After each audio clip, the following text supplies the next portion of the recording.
생명의 떡. 생명을, 하나님의 떡은 하늘에서 내려 세상에서 생명을 주는 것이라 그랬습니다. 그랬더니 뭐라 합니까? 주님, 우리 맨날 떡 주세요. 그냥 이렇게 놀겠습니다. 자, 여러분, 맨날 떡 주면은 살만할까요? 그런데 40년 동안 우리 이스라엘 백성들이 광야에 있을 때 진짜 하나님의 생명의 뜻을 매일 줬습니다. 그런데 그거 먹고 나서 좀 이따가 뭐라고 이야기합니까? 고기 먹고 싶대요. 또 고기 준다 그랬더니 뭐 달라 그래요? 부추 있어야 된대요. 마늘도 있어야 되고요. 참말로. 근데 우리 인간은 아무리 줘도 만족을 느끼지를 못합니다. 만족을.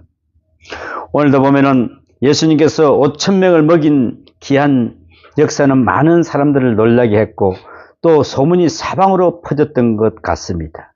그래서 또다시 그와 같은 기적을 보기 위해서 지난날에 떡을 먹는 사람은 물론 소문만 들은 사람들까지 합세해서 많은 사람들이 예수께로 몰려옵니다. 그러나 유감스럽게도 이 귀중한 기적이 보여주고자 하는 목적을 그들은 몰라서 그렇습니다.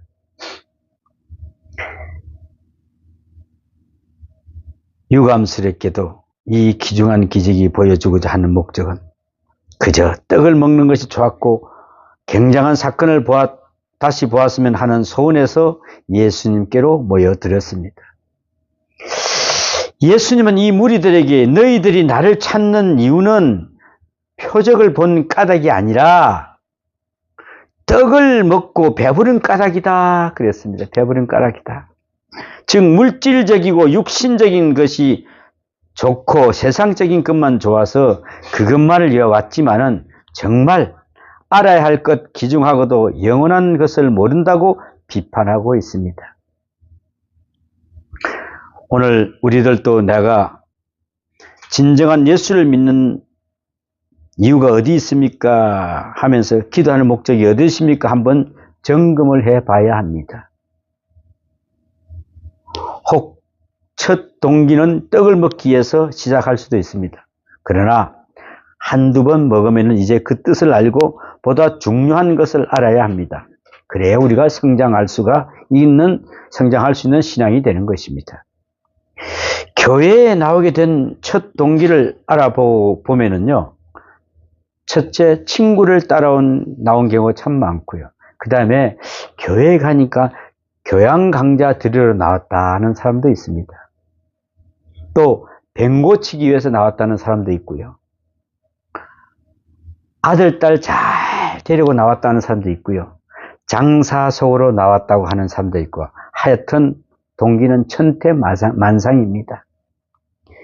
동기는 비록 좋지 않았어도 나오는 동안 차차 깨닫고 영원한 진리를 바라보게 되면은 신앙적인 성숙을 하게 되는 것은 사실입니다. 그런데 오늘 이 무리들은 예수님의 기적을 직접 봤고 소문을 들은 그들이었지만은 표적을 의미를 몰랐기에 또다시 다른 표적을 구합니다. 사실 표적은 이미 주신 것으로 충분합니다. 그죠? 살아있다는 그 자체로부터 기적으로 내가 경험하고 있는 모든 것이 기적 아닌 것이 무엇입니까? 물어봅니다. 그런데 오늘 이 사람들은 그러면은 우리를 보고 당신을 믿게 행하시는 표적이 무엇입니까? 라고 6장 30절에 말하고 있습니다. 보고 당신을 믿게 하는 표적이 무엇입니까? 보았다고 모든 것이 믿어지는 것은 아닙니다. 전에 어떤 집사님이 저보고 야, 대단한 데가 있다 그래서 한번 가자 그랬어요. 뭐 하는데 그러니까 이 이빨을 옛날에는 산뿌라치라 그래. 산뿌라치 그죠? 응? 산뿌라치 그러니까 그냥 합금으로 해놓은 이빨이 거기 가서 집회해야 되는 바로 금이빨로 바뀐다는 거예요. 그래서 그러면 금이빨을 팔아먹으면 그냥 산뿌라 가져가가지고 갖다 놔놓고 계속 그물을 바꾸면 가져오면 되지. 뭘 이빨이 바꿔 갖기는 내 그러고 말았는데, 참, 그 사람들이 모이는 이유가 뭐야? 그게 혹시 자기 이빨도 금이빨에 바꿔줘야 될까 하고 모이는 거야. 그 단순한 그거 보고 간다는 거죠, 사람들이.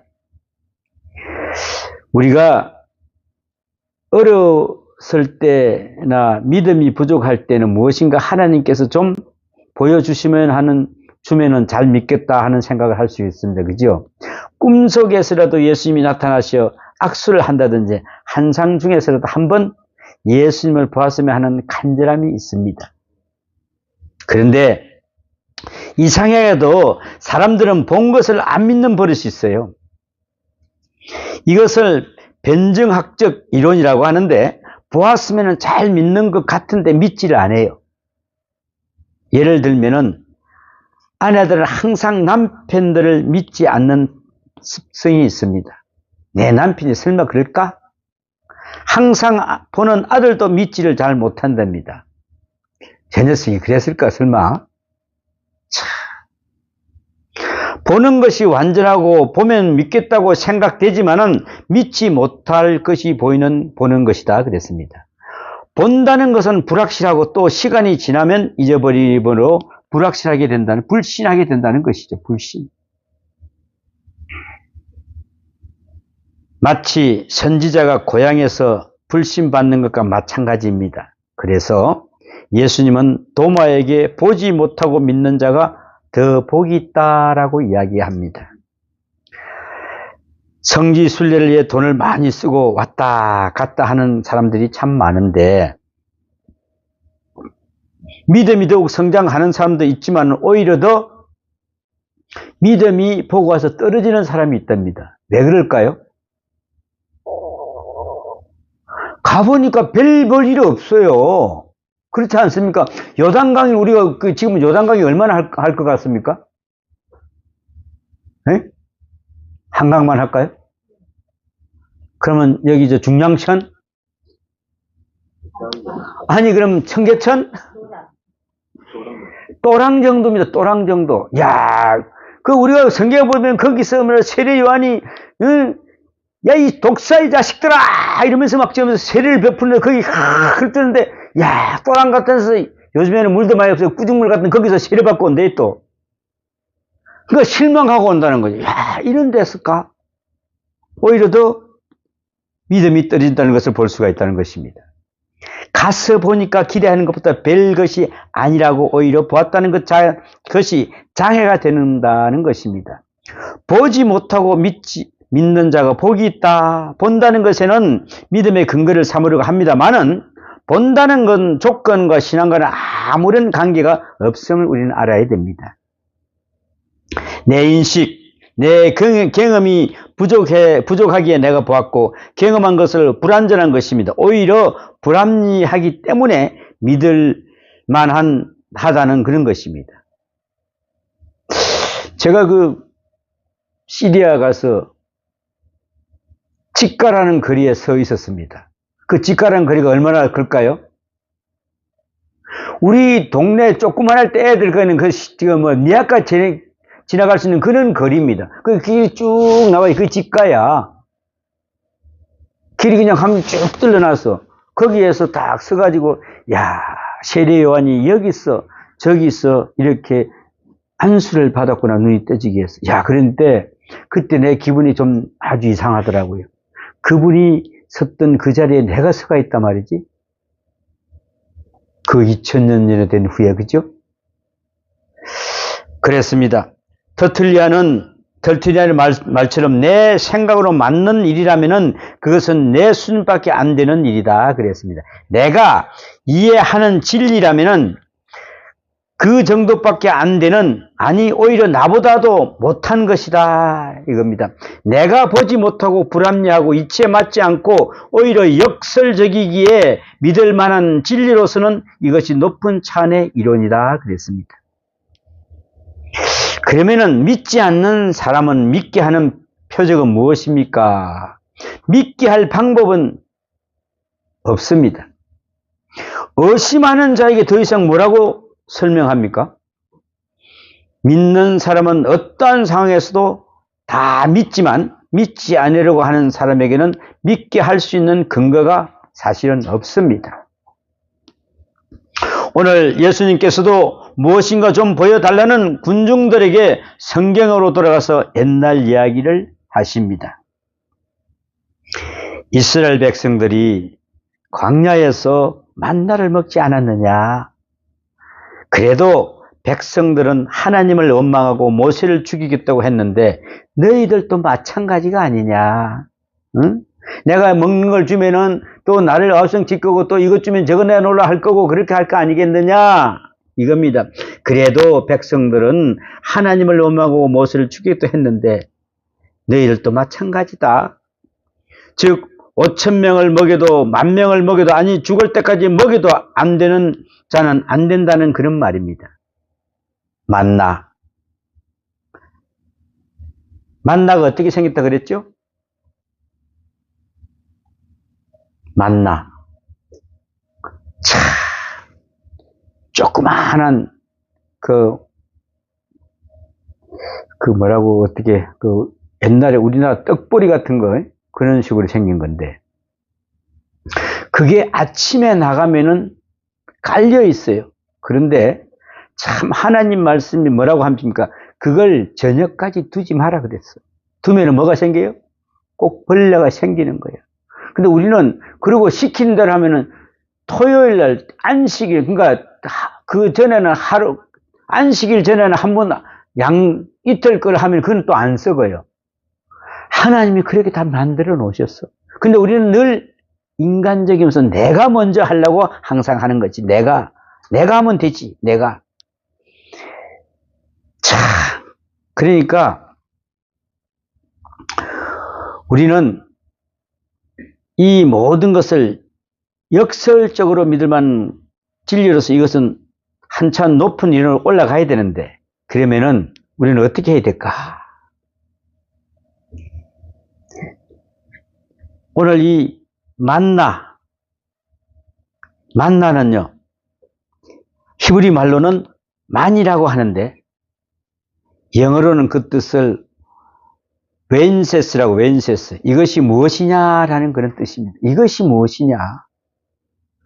만나는 하늘에서 내려온 것으로 떡가루와 비슷하게 생긴 것이라는데 이게 맛이 무슨 맛이냐?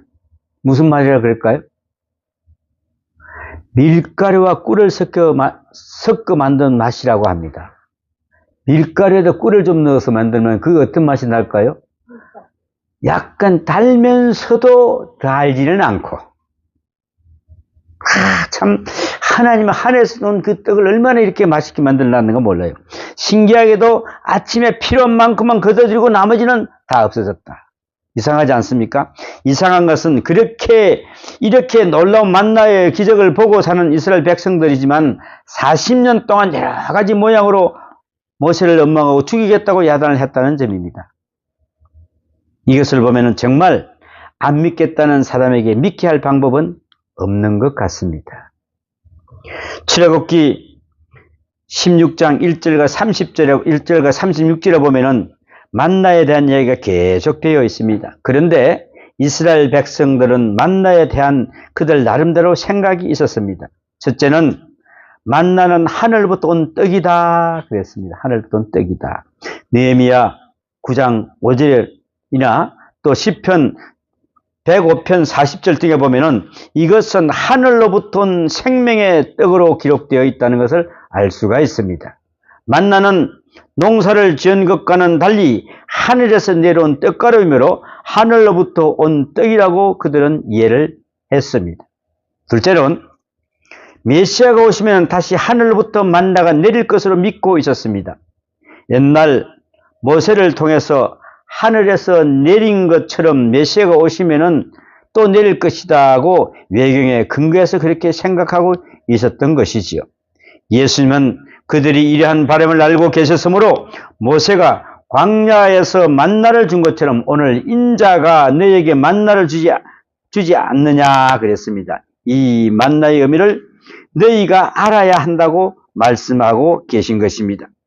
그러나 이 내용을 보면은 자세히 살펴보면은 예수님의 말씀의 요지는 다음과 같습니다. 첫째, 이 만나는 모세가 준 것이 아니라 하늘로부터 온 것으로 하나님이 주신 것이며, 둘째는 이것은 상징적인 것으로 사건은 사건대로 사실이고, 본체는 즉 말하고자 하는 본 뜻을, 영원히 진리라는 뜻을 말하고 있는 것입니다. 요한복음 6장 32절에 예수께서 이르시되 내가 진실로 진실로 너희에게 이르노니 모세가 너희에게 하늘로부터 떡을 준 것이 아니라 내 아버지께서 너희에게 하늘로부터 참떡을 주시나니 그랬습니다. 하늘로부터 참떡을 주셨다. 다시 말하면은 만나란 육체를 만족하는 떡이 아니라 영원한 생명의 떡을 상징하는 것을 보여주고 있다는 것입니다. 그러므로 하늘에서 내려온 만나를 생각할 때에 먹고 단순히 배부른 것만 생각할 것이 아니라 하늘로부터 오는 양식으로서 하나님께로부터 계속적으로 생명의 양식이 주어져야만 살 수 있으므로 참 신앙을 가져야 한다는 말씀입니다. 신앙, 이것이 뭡니까? 믿음입니다. 믿어야 된다는 것입니다. 믿어야. 우리들은 부모로부터 생명을 받아서 태어났습니다. 그러나 어떠한 의미에서는 한 번 태어났다고 사는 것이 아니라 계속적으로 태어나야 하고 계속적으로 생명을 공급받아야 사는 것입니다. 쉽게 말하면은 먹어야 사는 존재라는 말입니다. 그래서 본문에서 예수님은 말씀하시기를 나는 생명의 떡이요 참떡이라고 하신 것입니다. 예수님이 참떡으로 지난날에 그것은 그림자요 가짜로서 이제 참떡으로 계속적인 공급을 받아야만이 생명이 유지되는 것다는 이야기입니다. 가만히 생각해 보면은 먹는다는 것은 생명을 먹고 있는 것입니다. 제가 아는 목사님이 미국의 어느 식당에 가서 식사를 하면서 거기 있는 웨이터와 이야기를 나눌 기회가 있었답니다. 고기 맛이 아주 맛있고 연해서 잘 구워졌다고 합니다. 그래서 그분이 영어 실력을 총동원해서 정말 너무 칭찬을 해가면서 고기 맛있게 만드는 비결을 한번 물어보았답니다. 웨이터는 너무 좋아하면서 당신이 외국인이기 때문에 이 법을 알려주겠다고 하면서 특별 서비스를 강조를 하더랍니다. 고기를 처음 잡으면 바로 얼리지 않고 얼기 직전의 온도에다가 5일간 저장을 했다가 그래서 굽는 것이 바로 그 비결이다 그랬습니다. 바로 얼려버리면 질기고 맛이 없답니다. 한 5일 동안 얼기 직전에 숙성을 시키고 난 다음에 얼려야 고기가 맛이 있답니다. 그래서 다시 왜 그렇게 해야만 맛이 있느냐고 물어봤답니다. 그의 대답은 하나의 철학적이었답니다. 세상에 대부분의 맹수들은 반드시 산 것만 먹습니다. 지금도 동물원에 있는 맹수들에게는 살아서 숨쉬는 동물들을 먹이로 넣어주고 있습니다. 맹수들이 먹고 남은 것은 독수리가 먹고 또 다음은 하고 나아가서는 마지막 썩은 것은 누가 먹을까요? 여우들이 먹는답니다. 동물원에서도 여우에게 음식을 줄 때는 일단 묻혔다가 썩혀가지고 준다고 합니다. 땅에 묻혀놨다가. 이렇게 먹는 방법이 다양해서 고루고루 다 먹게 되어 있다 그랬습니다. 그러면은 사람의 먹이는 어떻습니까? 사람은 중간 존재로서 방금 죽인 고기는 질겨서 못 먹고 썩은 것은 냄새가 나서 못 먹고 썩기 직전의 상태를 아주 맛있게 먹는 것이 바로 사람들이랍니다. 우리들이 먹는 고기가 죽은 것이라고 생각하지만 사실은 살아있는 상태다. 살아있는 상태. 정말 죽은 고기는 썩은 것이며 사람은 썩기 직전의 상태를 먹는 것입니다. 그죠? 지금 숨을 쉬고 있지는 않지만은 살아있는 것을 그 생명을 먹고 있다는 그런 말씀입니다. 음식물도 마찬가지죠. 채소를 뽑아서 이것이 썩으면은 먹습니까? 못 먹습니까? 못 먹지요. 그런데 살아있는 상태로서 생명으로 먹어 우리 생명을 유지시키는 것입니다. 여러분, 이게 참 중요합니다. 그죠? 썩은 상추 먹습니까? 살아있는 상추 먹습니다, 여러분. 살아있는 상태에서 생명으로 먹어 우리는 생명을 채우는 것입니다.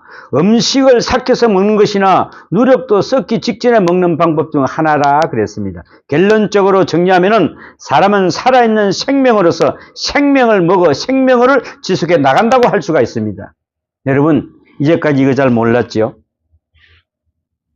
죽은 것 먹는다 그랬죠? 죽은 것은 썩은 것입니다, 여러분. 그래서 제가 가끔 가다가 어릴 때 제가 서울 올라와서 저기 노량진 시장에 가서 진짜 그 눈이 희끗희끗한 그걸 보니까 숙모 저거 썩은 고기야, 썩은 고기. 그래가지고 내가 그냥 그 사람도 혼이 났는데, 이렇게 먹음으로써 힘을 얻고 성장하고 만약에 먹지 못하면 죽고 마는 것입니다. 이와 같이 육신적으로도 계속해서 생명을 먹어야 하듯이 우리는 참 떡이요 생명이신 말씀을 먹어야 사는 것입니다, 여러분. 즉 예수님이 없이 살 수 없음을 본문은 말하고 있습니다. 이 참떡은 하늘로서 온 떡이라고 말씀하고 있습니다. 우리는 채식과 육식을 하는데 육식의 대표적인 것으로 소를 들 수가 있습니다. 그죠? 소는 풀을 먹고 살며 풀은 하늘로부터 오는 햇빛과 비를 먹고 자랍니다. 햇빛과 비를 적절하게 잘 먹여야 좋은 열매가 맺히는 것입니다. 그리고 보면은 결국 모든 생명의 근원은 위로부터 온다는 것을 하늘에 있다는 것입니다. 하나님은 생명을 창조하신 것만이 아니라 오늘도 우리가 생명을 유지해 갈 수 있도록 은혜를 베푸시고 계신다는 것입니다. 다시 말하면은 생명의 근원은 하늘에 있고 우리는 그리스도로 말미암아 살아가고 있다 그랬습니다. 또한 예수님께서는 나는 너희의 생명의 떡이니 너희는 이 떡을 먹어야 산다고 하신 말씀입니다. 이 말씀은 예수님과 우리의 관계를 설명하는 것입니다. 다시 말씀하면 먹고 산다는 것은 하나님과의 관계를, 바른 관계를 의미한다는 것입니다. 몸은 떡으로 살며 영은 말씀으로 산다는 것입니다. 말씀이란 사랑이며 사랑은 곧 생명입니다. 그러므로 사람은 사랑으로 산다고 말할 수 있는 것입니다. 독일 말을 보면은 사랑과 산다는 것이 어원이 같습니다. 사랑과 산다는 것이 어원이 같습니다. 사랑이 있어야 사람은 살아갈 수 있는 것입니다. 육신은 물론 특히 정신적인 세계는 사랑이 없으면 죽습니다. 마치 햇빛을 받지 못하는 식물들이 시드는 것처럼 사람들도 사랑을 받지 못하면 살지 못하는 것이다 그랬습니다. 그러면 이 사랑은 어떻게 이루어지고 있습니까? 그리스도를 떠나서는 하나님의 사랑을 이해할 수가 없고 그리스도를 떠나서는 하나님과의 사랑을 관계를 맺어지지 않는다 그랬습니다. 그리스도를 인하여 하나님의 사랑을 알고 사랑을 먹으며 그 사랑 안에서 태어나고 생명을 유지하는 것입니다. 그런 의미에서 예수님께서는 나는 생명의 떡이라고 말씀하신 것입니다. 이 길 외에는 다른 길이 없습니다. 다음은 일용할 양식입니다. 사람은 하루 3번에 매일 먹어야 합니다. 단번에 1년 것을 하루에 다 먹을 수는 없는 것입니다. 우리와 예수님과의 관계에서도 계속 일용할 양식을 얻어야 합니다. 그래서 주일날도 나누어 말씀을 듣고 수요일날 나오고 또 새벽마다 기도하고 성경 보고 하여 계속 말씀의 양식을 먹고 있습니다. 영양이 부족하면 허약해지고 불균형이 되면 병이 생기므로 계속 먹어야 건강하게 살 수가 있는 것입니다. 예수님께서는 성찬식을 우리에게 가르치는 것도 바로 그런 의미가 있다고 생각이 됩니다. 요한복음 6장 37절에 아버지께서 내게 주시는 자는 다 내게로 올 것이요 내게 오는 자는 내가 결코 내쫓지 아니하리라 그랬습니다. 아버지께로 오는 자, 하나님을 믿고 오는 자는 모든 예수를 믿지 않고 예수에게 받지 않고는 안 되지 않는다는 이런 말씀입니다. 귀한 말씀입니다. 왜냐하면 34절에 보면은 사람들은 주여 이 떡을 항상 우리에게 주소서라고 답답한 주문을 하고 있기 때문에 그렇습니다. 참 답답합니다. 예수님께서 당신이 주는 떡을 결코 줄이지 않는다고 하셨을 때에 그들은 이제 뭐 했을까요? 농사하지 않아도 되겠구나 하는 생각을 구하고 있던 것입니다. 끝까지 알아듣지 못하는 사람들에게 예수는 내가 주신 자는 내게로 올 것이요 라고 주었어도 받아먹지 못하는 이 사람들은 다 틀렸다는 뜻으로 하신 것입니다. 지금 예수님께서 주셨는데 왜 그들은 받지 못하는 것입니까? 쉽게 말해서 입맛이 틀리기 때문에 그렇습니다. 사람마다 입맛이 틀려서 우리들은 된장찌개 김치를 좋아하지만은 파키스탄 사람들은 양고기를 넣어서 만든 카레라이스를 손으로 집어먹는 것을 아주 좋아합니다. 그러므로 지금 예수님께서 좋은 음식을 대접하지만 입맛이 틀려서 받아먹지 못하는 것입니다. 아주 이질적인 존재로서 종족이 틀려 아버지께서 내게 주신 자만 내게로 올 것이라고 너희들은 주어지지 않았음을 말씀하고 계시는 것입니다. 우리들도요, 설교를 들을 때는 참 말씀이 잘 들리면서 사는 것이고 잘 들리지 않으면 곤란합니다. 하나님의 말씀에 생명이 들리지 않으면 이것처럼 곤란한 게 없습니다. 예수님과 유대관계가 끊어지는 것 꼭 같습니다. 믿는 자는 가장 큰 고통을 말씀드리지 않는 것입니다. 가끔 성도들 중에서 말씀이 들리지 않음을 호소해 오는데 무엇이라고 대답하기가 참 어렵습니다. 목사님, 저는 이런 말씀이 안 들려요. 앉아있으면 무슨 말인지 저는 이해가 안 가요. 이럴 수가 있다는 것이죠. 그래서 요한복음 6장 35절에 예수께서 이르시되 나는 생명의 떡이니 내게 오는 자는 결코 줄이지 아니할 터요 나를 믿는 자는 영원히 목마르지 아니하리라 그랬습니다. 예수를 믿으면서 우리의 영혼의 양식을 구할 수 있어야 된다는 것입니다. 여러분 금식해 보셨습니까?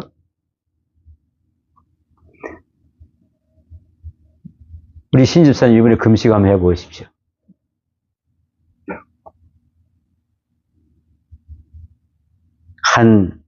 많이도 말고 한 3일만. 이게 이 금식이라는 게요. 한번 그렇게 하고 딱 제대로 하나님 앞에 모든 걸 고하고 하긴 하면은 우리가 금식하면은 내가 그냥 하는 이거는 금식이 아닙니다. 금식입니다. 하나님께 나는 고하고 내가 이랬으니까 상태니까 정말 하나님 어떻게 금식하겠습니까? 이때 하나님은 받아주십니다. 그래서 그걸 하고 나신 분들이 하다 보면 몸이 완전히 회복될 때가 굉장히 많이 있습니다.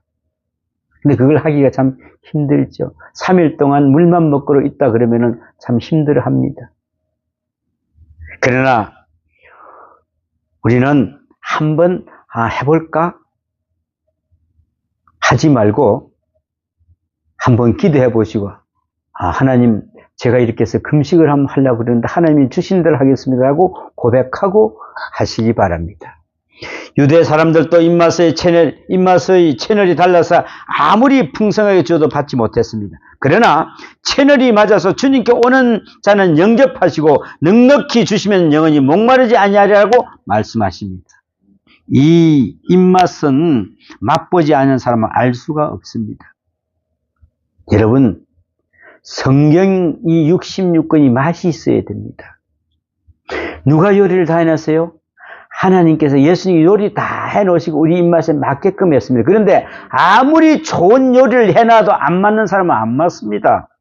이게 먹고 달고 이 말씀을 보면서 잠이 오지 않을 정도로 이런 맛이 있는 사람이 참 많습니다. 그래서 성경 말씀은 달고 오묘하다고 그랬습니다. 입맛은 맛보지 않은 사람은 알 수가 없다. 이제 오늘 본문 결론으로 주님께서 말씀하십니다.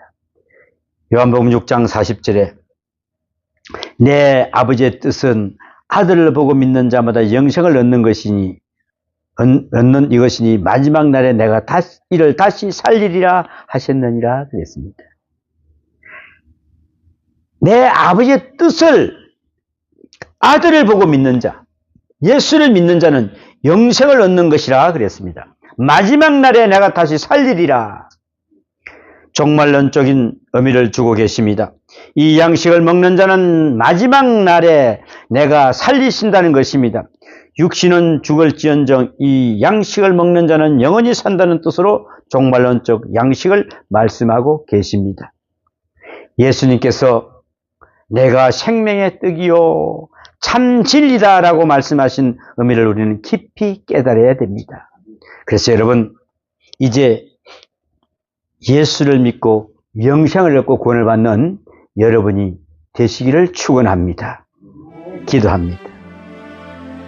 아버지 하나님, 예수님께서 이르시되 나는 생명의 떡이니 내게 오는 자는 결코 줄이지 아니할 터이요 나를 믿는다는 영혼이 목마르지 아니하라고 하신 이 말씀, 오늘 주신 이 생명을 떡, 주님 이 말씀에서 떠나지 않게 하여 주시옵소서.